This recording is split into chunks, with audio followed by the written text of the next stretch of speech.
Assalamualaikum warahmatullahi wabarakatuh. Halo teman-teman semuanya. Perkenalkan, saya Farah Farisanti, mahasiswi dari Universitas Muhammadiyah Purworejo, Fakultas Keguruan dan Ilmu Pendidikan, Program Studi Pendidikan Guru Sekolah Dasar semester 6. Nah, di video kali ini saya ingin mempresentasikan proposal penelitian yang berjudul Pengembangan Majalah Berbasis Problem Based Learning Terintegrasi Literasi Sains pada kelas 5 tema panas dan perpindahannya tahun ajaran 2020-2021. Nah, perlu kalian ketahui, video ini saya persembahkan untuk tugas akhir atau nilai akhir dari mata kuliah Metodologi Penelitian Pendidikan yang diampu oleh dosen saya yang bernama Dr. Mujiam Sapti. Oke, baik, jadi kita langsung aja masuk ke latar belakang dari penelitian ini. Yang pertama didasarkan oleh PPRI atau Peraturan Pemerintah Republik Indonesia Nomor 19 Tahun 2005 pada bab 3 pasal 7 ayat 3 yang menyatakan bahwa sistem pendidikan pada jenjang pendidikan dasar itu dimuat dalam suatu kurikulum yang meliputi matematika, bahasa, ilmu pengetahuan alam, ilmu pengetahuan sosial, kejuruan atau keterampilan, serta muatan lokal yang menjadi suatu rumpun dari mata pelajaran ilmu pengetahuan dan teknologi. Kedua, itu didasarkan pada ajang PISA tahun 2015 tentang literasi sains yang diikuti oleh 72 negara. Nah, Indonesia menempati urutan keempat dalam ketercapaian murid. Nah, capaian yang terjadi ini harus terus ditingkatkan melalui mutu pendidikan di Indonesia. Apabila laju peningkatan dari tahun 2012 sampai 2015 itu dapat dipertahankan, maka capaian di Indonesia pada tahun 2030 akan sama dengan capaian negara-negara OECD. Yang ketiga didasarkan oleh Permendiknas nomor 41 tahun 2007 tentang standar proses yang menyatakan bahwa dalam rangka mengembangkan potensi peserta didik pada satuan pendidikan atau jenjang pendidikan dasar, menengah, atau atas, proses pembelajaran harus bersifat fleksibel, bervariasi, dan memenuhi standar proses. Standar proses yang dimaksud di sini adalah pembelajaran yang interaktif, inspiratif, menyenangkan, menantang, memotivasi, dan memberikan ruang. Nah, mungkin dari kalian ada yang bertanya-tanya tentang bagaimana sih pembelajaran IPA yang ideal di jenjang sekolah dasar. Nah, perlu kalian ketahui bahwa pembelajaran IPA yang scientific inquiry akan menghasilkan peserta didik yang terampil. Salah satu keterampilan pada pembelajaran IPA adalah keterampilan literasi sains. Jadi, literasi sains ini sebuah keterampilan atau sebuah kemampuan yang dimiliki oleh peserta didik. Kemudian, literasi sains ini sering banget didefinisikan sebagai kemampuan dalam menggunakan pengetahuan ilmiah atau scientific knowledge, lalu mengidentifikasi pertanyaan dan menarik kesimpulan. Perlu kalian ketahui, kegiatan menarik kesimpulan di jenjang sekolah dasar pada kelas tinggi itu merupakan suatu yang ideal dilakukan. Nah, untuk memenuhi satu atau ketiganya ini perlu suatu pendukung dalam proses pembelajaran itu sendiri, yaitu bisa dicapai dengan komponen-komponen pembelajaran. Kemudian, hakikat pembelajaran IPA di SD menekankan pada pemberian pengalaman secara langsung melalui perkembangan, keterampilan proses, dan sikap ilmiah peserta didik. Namun pada kenyataannya masih banyak di lapangan pengalaman-pengalaman siswa yang sangat minim. Nah, berdasarkan aspek dari literasi sains, masih banyak siswa yang kurang dalam menarik kesimpulan di akhir proses pembelajaran. Nah, proses pembelajarannya juga tidak mendukung komponen-komponen lain dalam pembelajaran. Tentunya hal ini terjadi kesenjangan antara kondisi ideal dan kondisi lapangan yang telah ditemui. Kemudian berdasarkan hasil pengamatan, banyak kenyataan-kenyataan yang telah ditemui. Salah satunya adalah proses pembelajaran yang bersifat teacher center. Nah, pembelajaran yang bersifat teacher center ini sangat tidak memungkinkan karena tidak melibatkan keterlibatan peserta didik. Jadi hanya gurunya yang aktif. Lalu penyebab kedua adalah kurangnya penerapan komponen-komponen pembelajaran lainnya. Maka dari itu, sebuah cara dalam meminimalisir kejadian ini adalah mengubah proses pembelajaran yang tadinya bersifat teacher center menjadi student center. Setelah kita mengetahui latar belakang dari penelitian ini, perlu kita ketahui lagi masalah-masalah apa saja yang mungkin muncul dalam penelitian ini. Di sini saya mengidentifikasi 3 pokok permasalahan. Yang pertama, terjadinya penerapan direct instruction atau proses pembelajaran langsung. Yang kedua, kurangnya penerapan model pembelajaran inovatif dan kurangnya penerapan bahan ajar inovatif. Oke, kita masuk ke pokok masalah yang pertama, yaitu direct instruction. Nah, menurut teori, proses pembelajaran langsung ini menekankan pada kemampuan siswa. Nah, senada dengan ini, proses pembelajaran langsung itu sulit dalam mengatasi perbedaan antara kemampuan, pengetahuan awal, tingkat belajar, pemahaman, gaya belajar, serta ketertarikan siswa. Nah, senada dengan ini, maka aspek-aspek yang terdapat dalam literasi sains ini menjadi dampak dari proses pembelajaran langsung. Maka dari itu, perlu penelitian dalam menumbuhkan kemampuan literasi sains pada siswa. Pokok bahasan yang kedua adalah kurangnya penerapan model pembelajaran yang inovatif. Nah, menurut teori, model pembelajaran itu dapat mempermudah suatu proses pembelajaran. Terlebih lagi, dalam kurikulum 2013 ini, menuntut peserta didik dalam berperilaku secara aktif dalam proses belajar mengajar. Nah, apabila suatu model pembelajaran ini jarang diterapkan, maka keterlibatan siswa akan terhambat. Terkait dengan ini, dapat dilakukan penelitian yang menerapkan suatu model pembelajaran inovatif guna pada pembelajaran IPA. Nah, salah satu model pembelajaran inovatif adalah model problem-based learning. Pokok bahasan yang ketiga adalah kurangnya penerapan bahan ajar inovatif. Menurut teori, salah satu pedoman dalam penguasaan suatu kompetensi pada siswa adalah bahan ajar. Nah, bahan ajar ini merupakan menyangkut kurikulum yang harus dikuasai siswa dalam mencapai tujuan pembelajaran. Apabila bahan ajar terdiri dari satu atau bahkan tidak ada, maka sebuah kompetensi yang dimiliki siswa juga tidak akan maksimal. Nah, terkait dengan ini dapat dikembangkan bahan ajar inovatif dengan muatan materi IPA, yaitu majalah pembelajaran. Kemudian, karena keterbatasan peneliti dalam menghadapi suatu permasalahan, perlu diadakannya pembatasan masalah penelitian. Pembatasan masalah ini diliputi dengan bahan ajar yang dikembangkan di sini adalah bahan ajar berupa majalah pembelajaran. Kemudian, majalah yang dikembangkan ini berupa menggunakan model pembelajaran problem-based learning.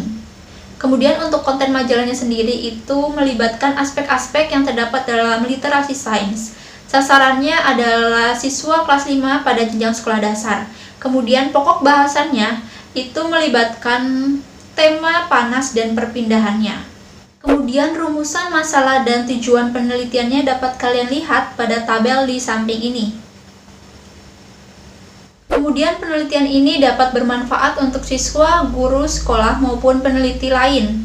Manfaat untuk siswa sendiri yaitu menumbuhkan kemampuan berliterasi sains dan dapat juga mempermudah dalam mempelajari materi IPA. Manfaat untuk guru sendiri yaitu dapat dijadikannya bahan ajar alternatif dalam proses belajar mengajar serta menjadi bahan pertimbangan dalam proses pembelajaran. Kemudian manfaat untuk sekolah yaitu dapat memberikan informasi kepada dunia pendidikan bahwasannya guru itu harus selektif dan kreatif dalam menggunakan bahan ajar.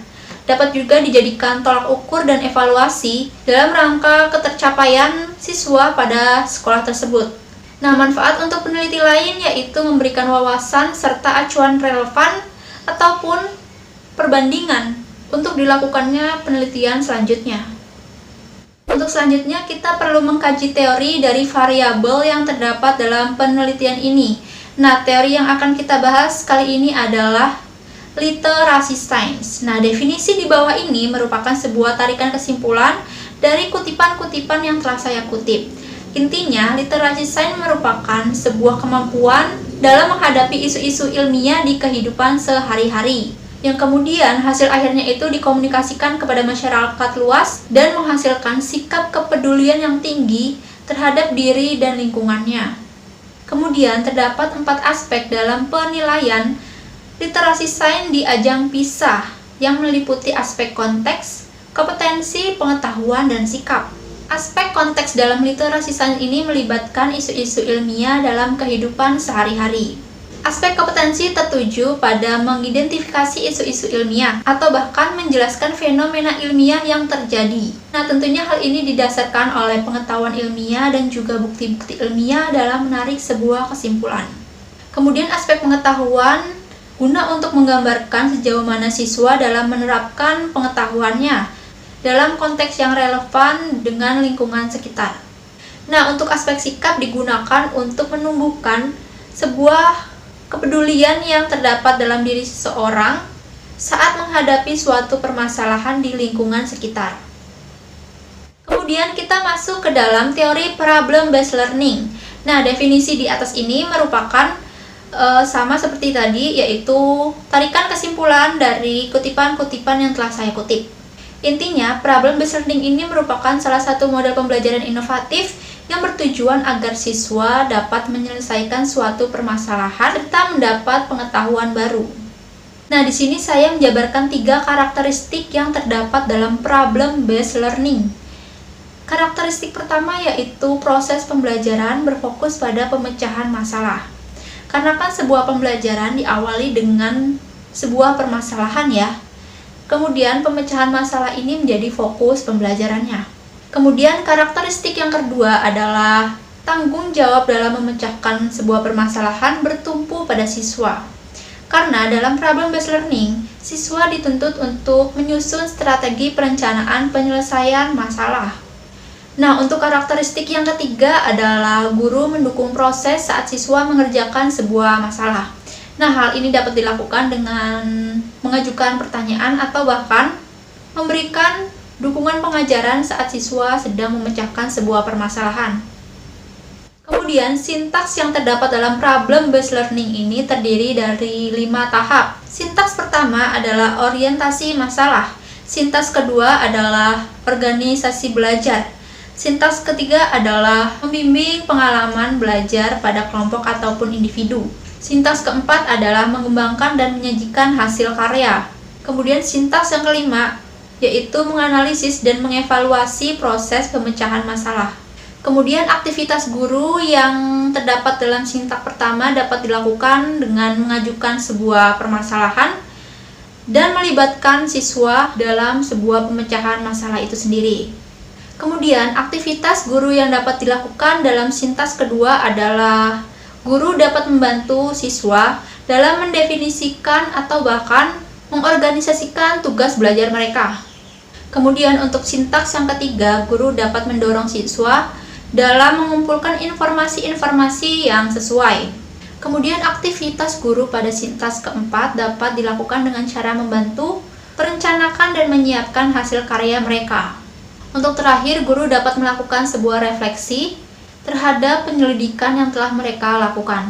Selain itu, problem based learning didasarkan oleh teori-teori dari para ahli yang meliputi David Ausubel, Vygotsky, dan Brunner. Perlu kalian ketahui bahwa teori belajar dari David Ausubel menganut teori belajar bermakna. Kaitannya apa? Bahwa dalam problem based learning ini mengkaitkan informasi baru dengan struktur kognitif pada siswa yang telah dimiliki. Berbeda tipis dengan teori David Ausubel, teori Vygotsky dan kaitannya dengan problem based learning adalah mengkaitkan pengetahuan baru dalam struktur kognitif siswa yang telah dimiliki dengan proses belajar dalam interaksi sosial. Nah, yang terakhir, teori belajar yang dianut oleh Brunner menganut konsep scaffolding. Nah, scaffolding di sini adalah proses bantuan kepada siswa dalam menyelesaikan sebuah permasalahan yang melampaui batas kemampuannya dengan bantuan seseorang yang memiliki kemampuan lebih. Kemudian untuk kelebihan dan kelemahan dari model PBL ini saya ambil dari hasil penelitian yang menggunakan model PBL ini ke dalam penelitiannya.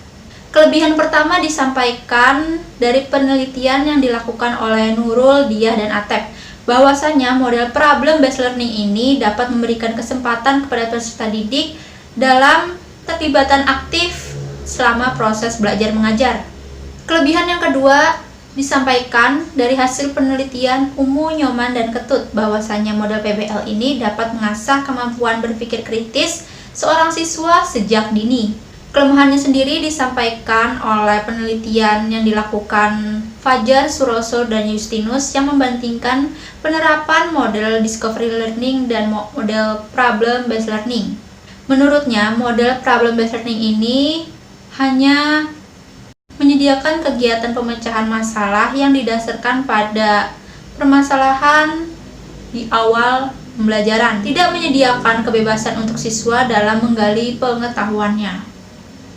Selanjutnya kita masuk ke teori majalah. Sama halnya dengan sebelum-sebelumnya, bahwasanya definisi di atas merupakan tarikan kesimpulan dari kutipan-kutipan yang telah saya kutip. Intinya, sebuah majalah merupakan salah satu terbitan dari buku ajar yang paling sederhana dan isinya seputar dunia anak. Karakteristik pada majalah meliputi dari segi bahasa dan segi isi. Ciri-ciri majalah dari segi bahasa adalah penggunaan kosakata yang disesuaikan dengan kemampuan anak dan penggunaan kalimat yang sederhana. Sedangkan dari segi isi, majalah disusun untuk memperlihatkan kegiatan program anak dalam mewujudkan tujuan pendidikan nasional. Nah, hal tersebut dapat disimpulkan bahwasanya karakteristik majalah anak didasarkan dari segi perkembangan anak itu sendiri. Kemudian di sini saya menjabarkan tentang manfaat dari majalah anak dan majalah IPA. Manfaat pada majalah anak itu sendiri meliputi membuat siswa lebih kritis dan analitis saat mereka dilibatkan dalam pembelajaran. Kemudian, konsep bahasa yang dipelajari pada bahan ajar lebih jelas bagi siswa. Kemudian, siswa juga dapat terlibat dalam improvisasi. Kemudian, manfaat dari majalah IPA sendiri yaitu membantu guru dalam proses pembelajaran IPA. Yang kedua, menarik minat baca peserta didik karena bentuknya lebih tipis atau bahkan lebih menarik daripada buku teks. Selanjutnya di sini saya mengkaji teori tentang prinsip pembuatan sebuah majalah pembelajaran. Menurut Ningsih, Suwatra, dan Pujawan, peta konsep dalam sebuah majalah digunakan untuk mengembangkan isi dan keseluruhan dari majalah yang didasarkan dengan urut-urutannya. Kemudian kerangka majalah meliputi garis besar dari majalah itu sendiri dan meliputi sistematika penyusunan materi. Kemudian yang terakhir, desain tampilan majalah dapat meliputi desain tampilan sampul, jenis dan ukuran huruf serta spasi, dan pewarnaan dalam majalah itu sendiri. Sedangkan menurut Sudarma, majalah yang akan dikembangkan harus didasarkan dengan teori desain pesan pembelajaran, yang aturannya meliputi judul, huruf, dan warna. Untuk judul yang dikembangkan harus disesuaikan dengan kajian analisis. Kemudian pemilihan huruf harus menggunakan font yang dapat dibaca oleh siswa.